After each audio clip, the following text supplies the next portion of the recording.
다 같이 사도신경 들으심으로 중고등부 온라인 예배를 시작하도록 하겠습니다.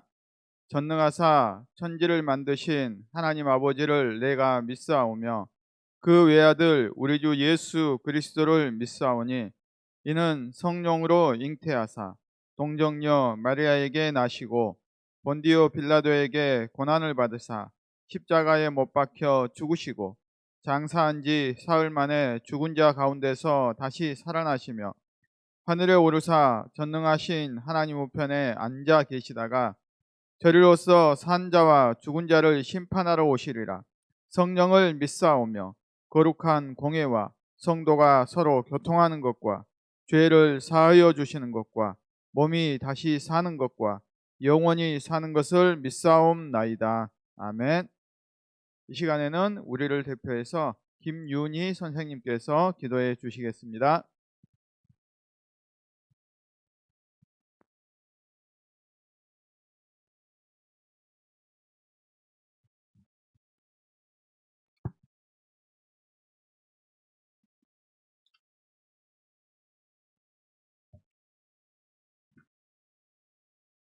존귀와 찬양과 영광 받으시기에 합당하신 하나님 아버지, 주님의 인자하심을 따라 은혜를 베풀어 주시는 하나님의 이름을 송축합니다. 한 주간도 저희를 지켜 인도하여 주시고 1월 마지막 중고등부 주일 예배를 드리게 하심을 감사드립니다. 각자의 예배의 자리에서 성령 하나님 함께하여 주셔서 온전한 예배를 올려드리기를 소원합니다. 한 주간 생활 가운데 우리의 생각과 행동들이 주님 말씀보다 앞선 것은 없었는지, 기도 시간을 세상에 빼앗기진 않았는지, 말과 행동으로 친구들과 주변에 상처 준 일은 없는지 돌아보며 회개합니다. 예수 그리스도의 대속의 은혜를 힘입어 용서를 구합니다. 저희가 새롭게 변화되는 하나님의 자녀로서 합당한 성품과 모습으로 다듬어지게 하여 주시옵소서. 모든 세상과 만물들을 하나님의 영광을 위하여 질서와 계획하심대로 창조하신 하나님 아버지, 특별히 만물의 영장으로 창조하신 인류의 역사가 하나님의 구속사 안에 있게 하셔서 우리를 연약함과 죄 짓는 생활 가운데 버려두지 않으시고 구주이신 예수 그리스도를 통해 하나님의 자녀 삼아 주시고 하나님과 다시 화평케 하여 주심에 감사드리며, 이 은혜가 얼마나 큰 것인지 매일 깨닫는 저희가 되게 하여 주시옵소서.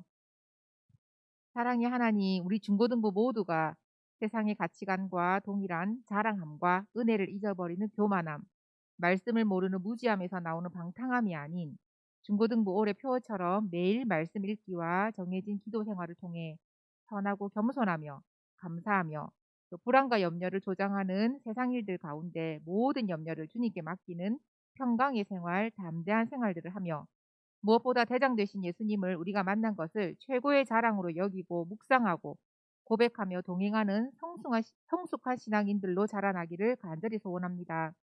또한 능력의 하나님, 우리의 가정과 학교 모든 삶의 현장에서 복음을 방해하고 신천지와 같은 종류의 이단에 미혹되게 하는, 하와를 유혹하고 죄를 짓게 한 뱀과 같은 모든 사탄의 세력들을 예수 그리스도의 이름으로 결박시켜 주시옵소서.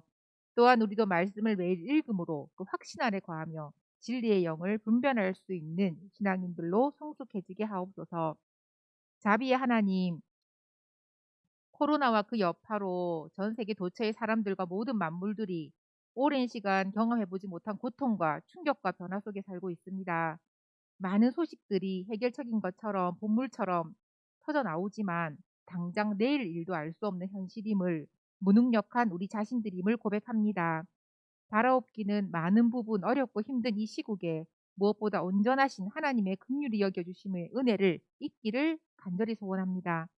먼저 믿음의 사람들이 회개하며 남을 탓하기보다 자신들을 돌아보며 주님께 겸비하며 나아가는 일에 솔선수범하기를 원합니다.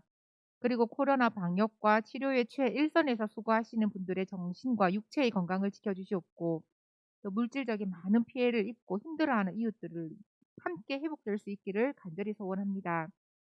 새해에는 많은 교회들이 대면 예배가 회복되어지고 이전보다 더욱 예배 생활의 소중함을 깨달아 적극적이고 온전한 예배자들로 섬기게 하시며, 가난하고 병들며 사회적인 약자를 두루 찾아다니시며 말씀을 전파하시고 사랑을 베푸시고 살펴주시던, 항상 낮은 곳에 마음을 두셨던 예수님처럼 이런 일들에 동참하는 교회와 일꾼들이 많아져서 어두운 세상 가운데 우리 교회가 빛과 소금의 역할을 잘 감당할 수 있기를 소원합니다. 특별히 동산의 중고등부 학생들의 건강을 지켜주시며 매일 주님을 찾고 구하고 두드려서 사랑과 은혜를 경험하며 매일 동행하는 하나님임을 알고 어디서나 온전한 예배자로 살아갈 수 있는, 그리고 그 은혜 안에서 본분에 충실하며 주신 재능을 발견하고 모든 것들로 하나님께 영광 올려드리는 지체들이 될 수 있도록 인도하여 주시옵소서. 이 시간 귀한 말씀을 선포하실 김정현 목사님께 성령의 감동으로 인도하여 주시옵소서. 모든 말씀 구주 되시는 예수 그리스도 이름으로 기도드렸습니다. 아멘.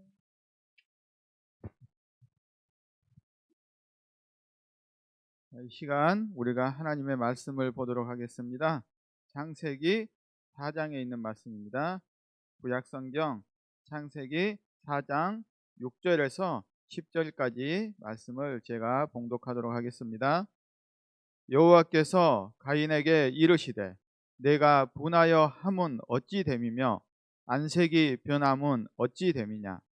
내가 선을 행하면 어찌 낯을 들지 못하겠느냐. 선을 행하지 아니하면 죄가 문에 엎드려 있느니라. 죄가 너를 원하나 너는 죄를 다스릴지니라. 가인이 그의 아우 아벨에게 말하고 그들이 있을 때에 가인이 그의 아우 아벨을 쳐 죽이니라. 여호와께서 가인에게 이르시되 내 아우 아벨이 어디 있느냐.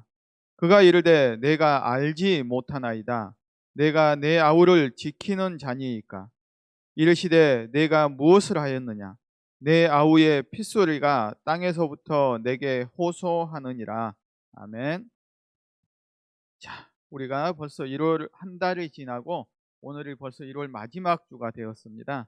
우리가 1월 달에는 계속해서 창세기의 내용을 살펴보고 있습니다. 우리가 이제 당분간은 창세기에 있는 내용들을 쭉 한번 살펴보게 될 것인데요. 자, 우리가 이 창세기의 내용을 계속해서 들으면서 기억해야 하는 것은 이 창세기라는 성경책을 왜 기록했는지 그 목적을 항상 기억하면서 그 목적에 따라서 이 성경 말씀을 이해할 수 있어야 할 것입니다. 자, 그러면 우리가 계속해서 이제 매주 이야기하는 내용이지만 이 성경책인 창세기를 기록한 사람을 우리는 누구라고 이야기를 합니까? 모세다라고 이야기를 합니다. 그러면 모세가 왜 창세기의 내용을 기록했겠냐는 것이죠.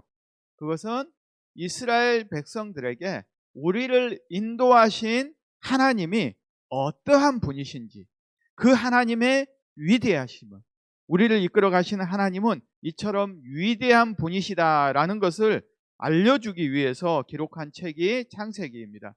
즉 이 말씀은 오늘 이 시대에 살아가는 우리가 이 창세기를 배운다는 것은 내가 믿는 하나님이 얼만큼 위대한 분이신지를 우리가 이 창세기 내용을 통하여서 깨달아야 한다는 말씀입니다. 그래서 창세기 1장과 2장에서 내용이 일단 3장 이후의 내용과 완전히 이제 다른 내용이 되는데, 우리가 창세기 1장, 2장에서는 하나님이 천지를 창조하셨는데 그 창조하신 목적이 무엇인가에 대해서 이야기를 하셨습니다. 하나님께서 사람을 비롯한 우주 만물을 창조하신 목적은 단 한 가지라고 이야기를 하고 있습니다. 그것이 무엇입니까? 이 모든 하나님의 창조 세계가 창조주인 하나님을 찬양하도록 하기 위해서. 그래서 우리의 사람들의 삶의 목적이 무엇인가라고 물었을 때, 우리 학생들은 세상에 살아가면서 많은 사람들이 자신의 목표를 설정하고 그 목표를 달성하기 위해서 세상 사람들은 살아간다고 이야기를 합니다. 어떤 사람은 의사가 되기 위해서, 어떤 훌륭한 직업을 가져서 이 사회에 공헌하기 위해서 살아간다고 이야기를 하지만, 예수님을 믿는 우리의 삶의 목적은 무엇이 되어야 합니까? 하나님의 영광이 되어야 한다. 우리의 삶을 통하여 하나님을 찬양할 수 있어야 한다라고 우리가 배웠다는 것이죠. 그래서 항상 여러분의 삶의 목적이 하나님을 위한 삶이 되어야 한다는 것이죠. 내가 하나님을 위해서 무엇을 할 것인가. 그렇게 하기 위해서는 학생들이 지금 할 수 있는 것은 공부를 열심히 해서 사회의 각 분야에 진출해서 그곳 가운데 하나님의 영광이 임할 수 있도록 하는 것이 우리가 살아가는 목적이라는 것을 우리는 기억해야 할 것입니다. 자, 창세기 1장 2장에서는 이처럼 이 창조물들이 하나님의 영광을 위해 살아가야 된다는 것을 이야기를 했다면, 우리가 지난 시간에 창세기 이제 3장에서는 어떤 내용을 배웠습니까? 아담과 하와가 에덴 동산에서 하나님과 함께하며 교제하며 이 창조 목적에 따라서 살아가려고 할 때에 이 창조 목적을 방해하는 존재가 등장하는 사건을 보았습니다. 항상 그 시대나 지금이나 동일하게 우리가 하나님의 영광을 위해 살아간다고 할 때 그 삶을 방해하는 세력이 있다는 것을 우리가 기억해야 하는데, 그 세력이 누구겠습니까? 바로 사단이라는 존재입니다. 그러니까 사단이라는 존재는 예수님을 믿는 우리들이 하나님의 영광을 위해 살아가려고 할 때 끊임없이 그러한 삶을 살아가지 못하도록 우리를 미혹하고 넘어지게 한다는 사실을 우리가 기억해야 합니다. 이렇게 아담과 하와가 이러한 사단의 유혹에 넘어지는 것을 우리는 죄를 지었다라고 이야기를 합니다. 하나님의 말씀에 순종하지 못하고 하나님이 주신 사명대로 살아가지 못하도록 우리를 유혹하는 사단의 꼬임에 넘어가는 것을 우리는 죄다라고 이야기를 하죠. 이렇게 죄에 빠지면 어떤 현상이 일어납니까? 우리가 하나님을 두려워하고 하나님 앞에 나타나는 것이 두려워지는 것이에요. 그래서 하나님 앞에 숨으려고 한다는 것이죠. 그런데 하나님은 어떻게 하십니까? 우리가 끊임없이 죄를 범하지만 하나님은 우리를 용서하시고, 하나님은 범죄하였던 아담을 찾아와서 아담에게 기회를 주셨어요. 아담아, 네가 어디 있느냐 하면서 끊임없이 이렇게 용서받을 수 있는 기회를 주었는데, 죄를 범한 우리의 인간들은 어떻게 합니까? 그 죄를 인정하고 하나님께 용서를 구하는 게 하나님이 원하시는 것인데, 우리는 하나님 앞에 어떻게 합니까? 자꾸 핑계를 댄다는 것이죠. 하나님, 나는 잘못한 게 없어요. 이 사람이 나를 꼬셨고 저 사람 때문에 내가 이렇게 됐어요 라고 계속해서 핑계하는 모습을 보았다는 것이죠. 그럼에도 하나님은 그들을 사랑하시어서 어떻게 합니까? 가죽옷을 지어 입히고 여자의 후손을 통하여 너희의 죄로부터 구원할 구원자를 보내주시겠다는 약속의 말씀을 하나님은 주셨다는 것이죠. 지금 우리에게도 동일한 내용입니다. 우리는 여전히 죄로 인하여서 끊임없이 아담처럼 죄에 대해서 핑계하는 모습을 보이지만, 그럼에도 불구하고 하나님은 여전히 우리를 용서하시기 위해서 예수 그리스도의 십자가로 우리를 용서하시려고 끊임없이 우리에게 돌아오라고 말씀하고 있다는 사실을 우리는 기억해야 할 것입니다. 자, 오늘은 그러면 아담과 하와의 후손인 가인과 아벨의 이야기를 통하여서 우리가 어떠한 모습을 살아야 하는지 한번 살펴보고자 합니다. 그래서 오늘의 제목이 뭐냐면 죄와 싸우라라는 내용입니다. 자, 아담과 하와가 범죄한 이후로 우리의 삶에 들어온 게 뭐냐면 죄라는 존재가 우리의 삶에 깊숙이 자리하게 되었다는 것이에요. 그러면 우리가 싸워야 할 대상이 뭐가 됩니까? 바로 죄라는 존재와 우리는 싸워야 된다라고 성경은 이야기를 하는 것이에요.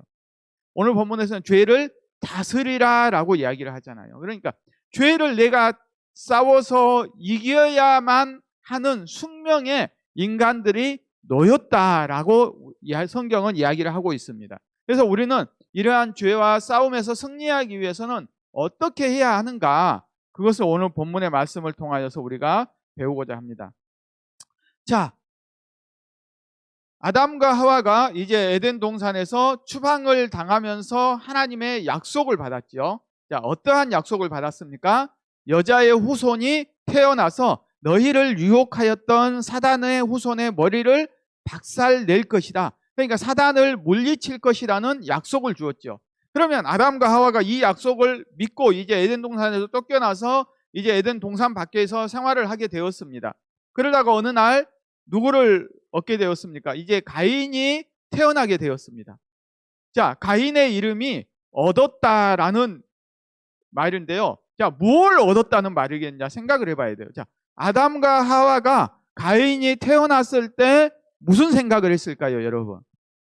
하나님의 말씀을 생각을 했습니다, 이들은. 가인이 태어났을 때, 하나님이 말씀하신 여자의 후손이 가인이 아닐까라고 생각을 한 것이죠. 그래서 이 가인이 이제 성장해서 이 사단의 머리를 박살내고 우리를 구원할 그러한 구원자가 아닐까라는 그러한 생각을 이 아담과 하와가 해서 이러한 후손을 얻었다, 여호와로 말미암아서 이렇게 생각을 하고 가인의 이름을 지었던 것입니다. 그런데 가인이 성장하면서 그의 모습을 보니 어떤 겁니까? 전혀 구원자로서의 모습이 보이지 아니하고 우리와 너무나 똑같은 존재였던 것이죠. 아담과 하와처럼 똑같이 연약한 존재라는 것을 아담과 하와가 깨닫게 되는 거예요. 그 다음에 누가 태어납니까? 이제 아벨이라는 가인의 동생이 태어납니다. 그래서 아벨의 이름이 뭐합니까? 공허하다, 허무하다. 뭐냐면 최초의 가인이 태어났을 때 엄청난 기대를 가지고 있었죠. 이 사람이 하나님이 약속한 하나님의 후손일 거야 라는 믿음의 최절정에서 가인을 바라보았는데 그게 아니라는 실망감에 아벨의 이름을 공허, 허무라는 이름으로 지었다라고 우리 신학자들이 많이 이야기를 하는 것이죠. 이처럼 하나님의 기대가 무너졌을 때 우리는 이러한 실망감을 갖게 된다는 것이죠. 우리는 이 창세기 3장 15절의 약속의 말씀이 예수 그리스도다라고 우리는 알 수가 있지만 그 구약의 사람들은 몇천 년 후에 태어날 예수님이 이 창세기 3장 15절의 약속의 말씀이라고 어떻게 알 수 있었겠냐는 것이죠. 그래서 그들은 항상 어떤 위대한 사람이 태어날 때마다 이 사람이 창세기 3장 15절에서 하나님이 약속한 여자의 후손이 아닐까라는 믿음으로 구약의 모든 사람들은 그 후손을 기다리는 이러한 신앙을 가지고 있었던 것이죠. 바로 메시아를 기다리는 신앙. 그러한 신앙을 아담과 하와도 가지고 있었던 것이죠. 자, 그런데 이 가인과 아벨이 어떠한 삶을 살았을까요? 자, 가인은 성경에 보면 어떤 일을 했다고 이야기를 합니까? 이제 농사를 짓는 사람이 되었습니다. 벼도 짓고 뭐 이러한 여러 가지 농사를 지어서 이게 농사를 하는 농군이 되었죠. 그리고 아벨은 어떤 사람이 되었습니까? 양을 치는 목동이 되었다라고 이야기를 합니다. 그러다 어느 날 이 사람들이 가인과 아벨이 아담과 하와로부터 이제 하나님의 이야기를 많이 들었겠죠. 하나님이라는 존재가 있었고 그 하나님과 우리가 에덴 동산에서 이렇게 잘 살다가 이 사단의 유혹에 넘어져서 우리가 쫓겨났다. 우리는 언젠가 다시 하나님이 원하시는 이 에덴 동산에 돌아가야 한다는 그러한 꿈을 안고 살았을 것입니다. 그리고 이 성경을 보면 하나님이 나중에 가인을 찾아오는 거 보면 하나님과 이 관계가 완전히 단절되지는 않은 상태였다는 걸 보여주죠. 하나님과 이러한 관계 속에서 이들은 에덴 동산에 있을 만큼 친밀한 관계를 형성하지는 못했지만 그래도 하나님과 관계를 맺으면서 살아가고 있었던 모습을 보여주고 있습니다. 그러다가 어느 날 이 가인과 아벨이 생각을 한 것입니다. 우리가 이 하나님에게 제사를 드려야겠다라는 생각을 가인과 아벨이 생각을 했던 것입니다. 이들을 이렇게 제사를 드린다는 것은 지금으로 치면 우리가 이렇게 하나님 앞에 예배하는 것이다라고 이야기를 할 수가 있습니다. 우리가 제사를 드리는 것을 지금 우리가 이렇게 예배하는 것이 지금 가인과 아벨이 제사하는 거다라는 생각으로 우리가 이 말씀을 보아야 됩니다. 자, 그러면 가인과 아벨이 누구에게 제사를 드렸습니까? 살아계신 하나님에게 가인과 아벨이 하나님 앞에 제사를 드렸다, 예배를 드렸다라고 우리가 생각을 해보시죠.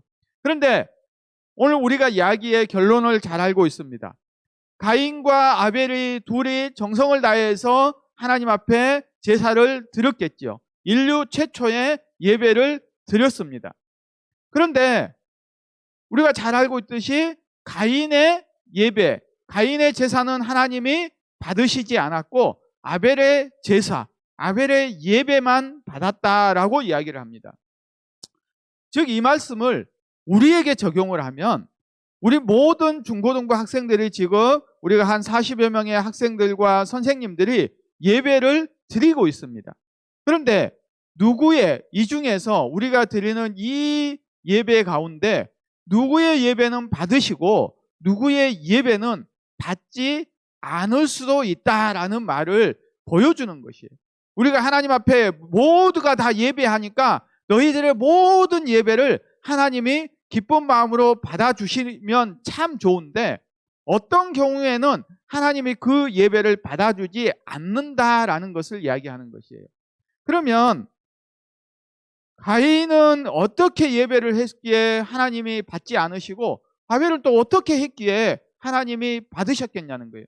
이것은 우리가 어떠한 마음과 자세로 하나님 앞에 예배를 드려야 나의 예배를 하나님이 받아주실까라는 것을 우리가 깨달아야 하는 것을 말하는 것이죠. 자, 그러면 우리가 가인과 아벨의 예배의 차이점이 뭡니까? 우리가 그냥 단순하게 창세기 4장의 내용을 보면 가인은 자기가 농사한 것 중에 이 번제물을 찾아서 하나님 앞에 예물을 드리고 제사를 드렸다. 그리고 아벨은 자기의 양의 첫 새끼를 잡아서 이렇게 제물로 바치고 예배를 드렸다. 일단 둘의 차이점은 뭡니까? 제물의 차이가 있습니다. 그러면 과연 이 제물의 차이가 제사를 받고 안 받고의 차이를 나타냈을까요? 쉽게 말해서 가인은 채식으로 드렸고 아벨은 육식으로 드렸는데 하나님이 육식주의자여서 채식은 싫어하니까 내 가인의 제사는 받지 않을 거야 라고 했겠냐는 것이죠. 창세기 4장에서는 왜 이 두 사람의 제사의 차이가 무엇인지에 대해서 이야기를 하지가 않습니다. 왜 가인의 제사를 거부했는지 성경은 창세기 4장에서는 이야기를 해주지 않는다는 것이죠. 그러다 보니까 우리가 수많은 추측들을 막 쏟아놓기 시작하는데 그렇게 하면 안 되고 우리가 이 의문이 있을 때 답을 어디에서 찾아야 됩니까? 우리는 성경에서 답을 찾아야 한다라고 이야기를 하죠. 그래서 우리가 이 가인의 제사와 아벨의 차이점이 무엇인가? 왜 하나님은 아벨의 제사만 받아주셨을까? 어디에서 답을 찾을 수 있냐면 우리가 히브리서 11장 4절의 말씀을 보면 이렇게 이야기를 합니다. 우리가 화면을 보면서 다 같이 한번 히브리서 11장 4절의 말씀을 보도록 하겠습니다. 믿음으로 아벨은 가인보다 더 나은 제사를 하나님께 드림으로 의로운 자라 하시는 증거를 얻었으니 하나님이 그 예물에 대하여 증언하심이라. 그가 죽었으나 그 믿음으로써 지금도 말하느니라. 아멘.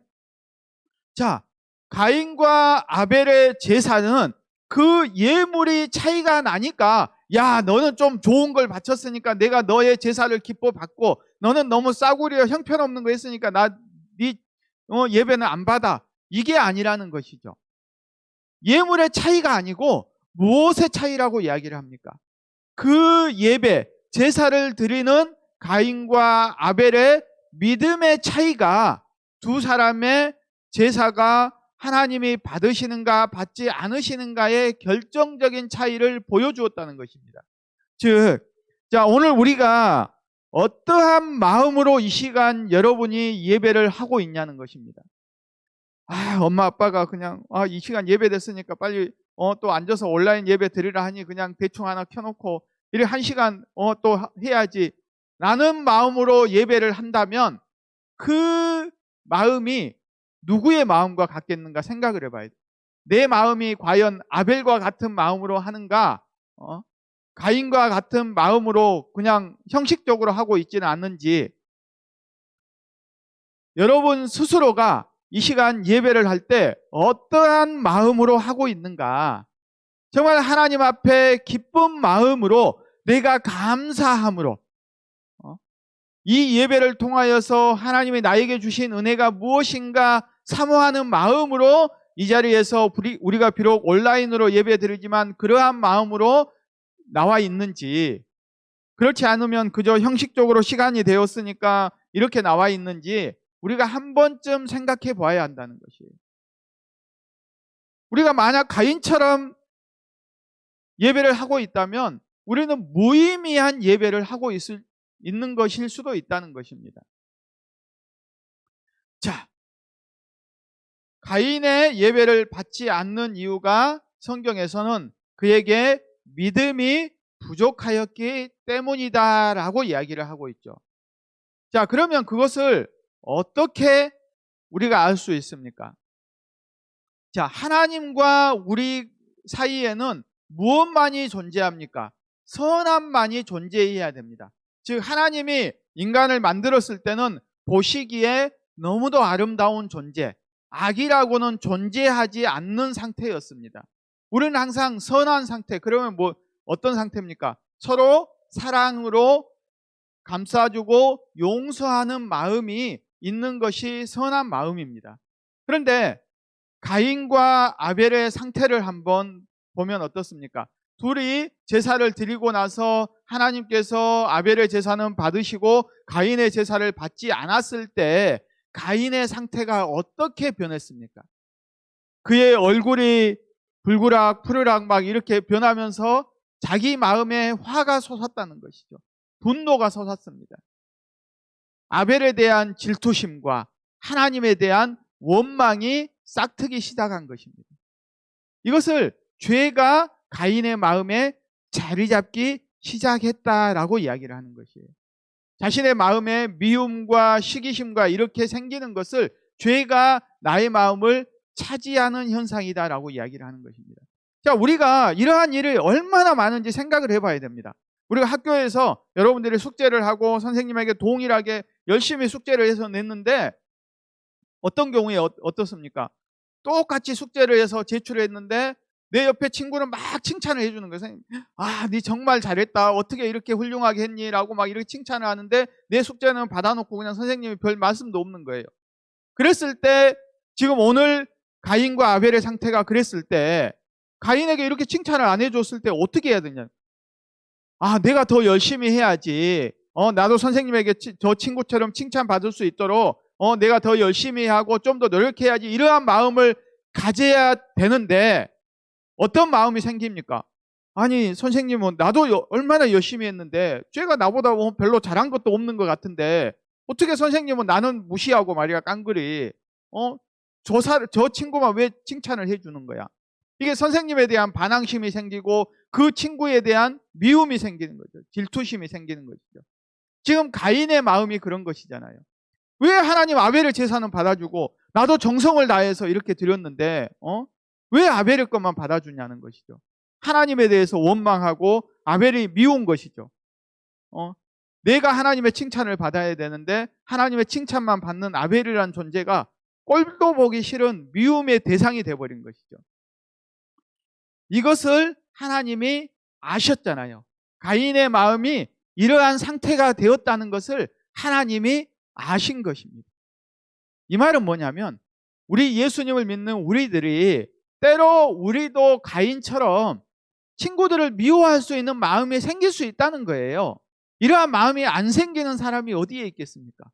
나도 그런 마음이 생기는데 여러분도 당연히 그러한 마음이 생기지 않을까요? 그랬을 때 하나님께서는 우리를 찾아오신다는 거예요. 그럴 때 하나님은 가인을 찾아가셔서 이야기를 하셨다는 거예요. 오늘 본문에서 뭐라고 이야기를 합니까? 네가 왜 그렇게 얼굴이 변하면서 네가 선을 행했으면 네가 왜 그렇게 화를 내면서 이렇게 하느냐?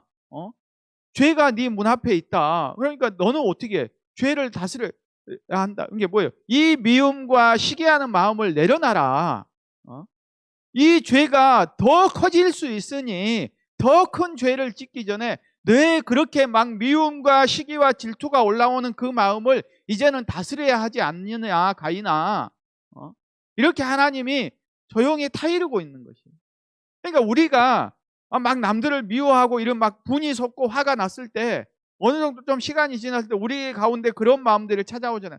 내가 하나님을 믿는데 예수님이 이럴 때 용서하라 했는데 이런 마음들이 찾아온다는 거예요. 하나님이 우리를 사랑하시니까 더 이상 큰 죄를 짓지 못하도록 우리를 깨닫도록 이렇게 말씀해 주신다는 거예요. 이제 거기에서 멈춰라 가인아.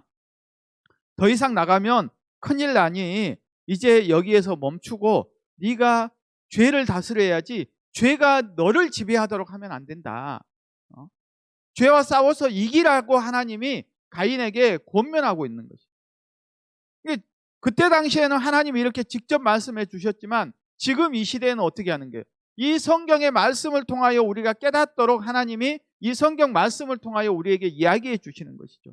그렇게 분을 내면 안 돼. 남을 시기하면 안 돼. 그 마음을 너가 다스려야 돼 라고 성경에 여러 가지 사건을 통하여 우리가 그런 마음을 가질 수 있도록 성령 하나님이 우리를 깨닫게 해주신다. 그러니까 우리가 말씀을 계속해서 암송하고 기도하는 것은 뭐냐면 그러한 말씀을 통하여 내가 내 마음을 다스리라는 것이죠. 그러한 분노하는 마음, 시기하는 질투하는 마음을 다스릴 수 있어야 한다는 것이죠. 그런데 그걸 다스리지 못하면 어떻게 됩니까?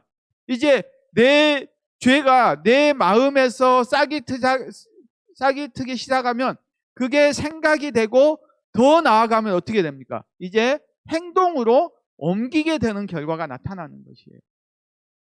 그러니까 내 마음에서 싹이 날 때 싹을 잘라버리지 못하면 이게 이제 나를 행동으로 지배하게 되는 것입니다. 그러니까 가인의 마음에 아벨을 미워하는 마음, 하나님에 대한 원망의 마음이 있을 때 하나님이 찾아가 주셨잖아요. 가인아, 너가 그 마음을 버려야 돼라고 하나님이 찾아가 주셨는데 그래도 가인은 만족하지 못하는 것이에요. 그렇게 어떻게 합니까? 아벨을 죽여야 되겠다라는 생각으로 아벨을 이제 들로 유인을 하는 것이죠. 아벨아, 내 농사 짓는데 저기 한번 가보자. 뭐 이런 식으로 이제 꼬셔서 데리고 가서 어떻게 합니까? 거기서 쳐 죽이는 만행을 저지르고 만 것입니다. 가인이 죄의 지배를 받고 만 것이죠. 그런데 하나님은 어떻습니까? 여전히 가인을 사랑하시는 거예요. 가인에게 한 번 더 기회를 주시고자 하나님이 가인을 찾아가서 묻습니다. 아담과 하와가 선악과를 따먹었을 때 하나님이 어떻게 하셨습니까? 아담아, 너가 어디 있느냐? 그리고 아담이 이렇게 숨었다 했을 때 하나님이 또 물었잖아요. 누가 네가 벗었음을 알려주었느냐? 내가 먹지 말라는 내가 선악과를 따먹은 거 아니냐? 이 말은 뭔 말입니까? 계속해서 네가 잘못했음을 고백하라고 하나님이 기회를 주시는 거예요. 그래서 가인에게도 찾아가서 이야기하는 거죠. 가인아, 내 동생 아벨이 어디 있느냐라고 하나님이 이미 알고 계시는 거예요. 가인이 아벨을 죽였다는 것을. 이것은 뭐냐면 가인이 하나님, 내가 이렇게 질투심에 눈이 멀어서 아벨을 죽이고 말았습니다. 하나님, 이렇게 용서해 주세요라고 이렇게 회개할 기회를 주시는 거예요. 하나님께서. 그런데 가인은 어떻게 하냐는 것이죠. 아니, 내가 아벨을 지키는 자입니까? 내가 아벨을 왜 나한테 찾습니까? 하나님, 자신이 죽여서 이렇게 해놓고 나서도 모른 척 이제 핑계대기 시작. 나는 그런 적이 전혀 없습니다. 하나님. 이게 우리의 모습이라는 거예요. 우리가 죄를 지어놓고도 우리는 회개하지 않고 하나님, 내가 언제 그랬냐고. 나는 전혀 그렇게 한 적도 없다고. 하나님이 기회를 몇 차례에 걸쳐 주시지만 우리는 그 기회를 계속해서 버리고 있다는 거예요. 그래서 하나님은 어떻게 합니까? 그래도 가인을 또 사랑하는 마음에 가인을 또 이렇게 바로 벌하지를 않고 내가 너를 이렇게 해서 이렇게 하지만 바로 죽이지도 아니하고 또 용서할 수 있는 시간들을 주시는 거예요. 그 말씀은 무슨 말씀? 하나님이 우리를 얼마나 사랑하시냐는 거예요. 얼마나.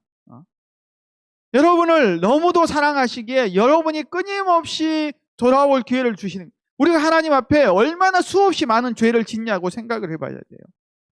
그럴 때마다 하나님이 만약에 우리를 벌하신다면 우리는 살아갈 수가 없습니다.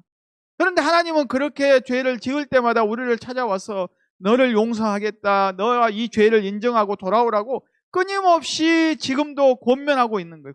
권유하고 있고. 그랬을 때 우리는 어떻게 해야 됩니까? 어떻게?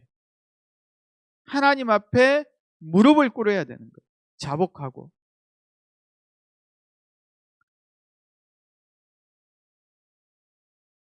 자, 우리는 가인처럼 끊임없이 핑계하고 하나님, 나는 모르겠습니다, 이렇게 죄의 지배를 받는 삶을 살 것인가? 그렇지 않으면 하나님 앞에 용서를 구하고 다시 하나님과의 관계를 회복하는 삶을 살 것인가? 그러면 우리가 이제는 생각을 해봐야 돼요.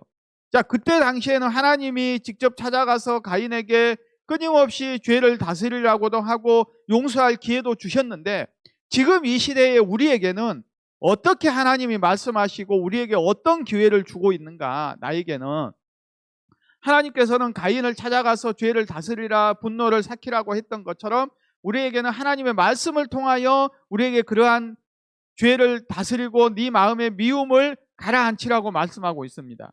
그리고 어떻게 하고 있습니까? 우리가 그래도 범죄했을 때는 이제는 야, 너는 예수 그리스도를 통하여서 너의 모든 죄를 용서해 줄게. 어떻게 하라는 거예요? 예수님을 믿고 예수님의 말씀대로 살아야 돼 라고 그러한 기회를 끊임없이 주는 것이에요. 우리가 그 기회를 잡았을 때 우리는 예수님을 믿고 이렇게 하나님의 백성이 된 자녀가 될 수 있는 것이에요. 그리고 어떻게 합니까? 그러한 상태에서도 우리는 끊임없이 죄를 지을 수 있는 거예요. 왜? 사단은 우리가 끊임없이 하나님의 말씀대로 살아가는 것을 방해하는 존재니까. 우리가 예수님이 다시 오셔서 하나님의 나라가 완성될 때까지 사단은 끊임없이 우리를 방해하고 넘어뜨리려고 할 것이니까. 그때마다 우리는 누구의 힘을 의지해야 됩니까? 바로 예수 그리스도의 힘을 의지해야 돼요. 왜? 예수님만이 사단을 이긴 사람이니까.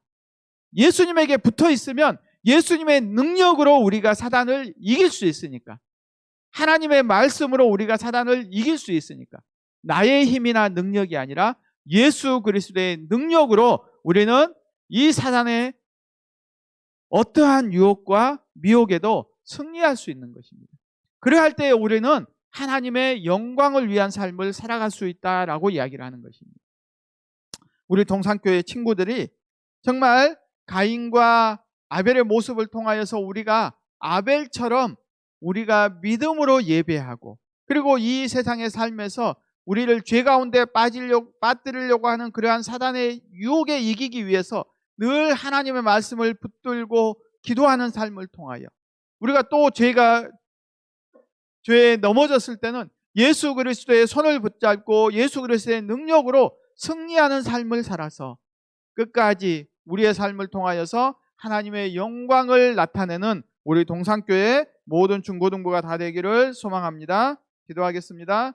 사랑의 하나님 아버지, 감사를 드립니다. 우리는 오늘 가인과 아벨의 모습을 통하여서 우리가 하나님 앞에 예배할 때 어떠한 마음으로 예배해야 하는지에 대해서 배웠습니다. 그리고 우리가 또한 이러한 사단의 능력을 이기기 위해서는 우리의 힘이 아니라 예수 그리스도를 통한 믿음으로 예수 그리스도의 능력으로 승리할 수 있다는 사실도 배웠습니다. 그렇게 하기 위해서 우리가 말씀을 읽고 기도해야 한다는 사실도 배웠습니다. 우리 동산교회 중고등부 학생들이 아벨처럼 믿음으로 예배하게 하시고 늘 하나님의 말씀을 붙들고 기도함으로 승리하는 삶을 살아 하나님의 영광을 나타내는 우리 동산교회 모든 중고등부가 다 되게 하여 주시옵소서. 감사를 드리며 예수님의 이름으로 기도드립니다. 아멘. 자, 광고 말씀입니다. 우리가 계속해서 이제 온라인으로 예배를 드리고 있습니다. 정말 우리가 온라인으로 예배를 드리고 있지만 정말 아벨처럼 믿음으로 예배하는 우리 중고등부가 되기를 소망합니다. 이제 우리 2021년 표 말씀을 보도록 하겠습니다. 2021년 표는 오직 말씀과 기도로 세워지는 중고등부. 그래서 실천사항으로 매주 성경 한 절 암송하기, 그리고 매일입니다. 매일 기도 시간을 정해서 짧게라도 3분, 5분 이렇게 기도하는 우리 학생들이 되었으면 좋겠습니다. 그 다음에 이번 주 암송 구절입니다.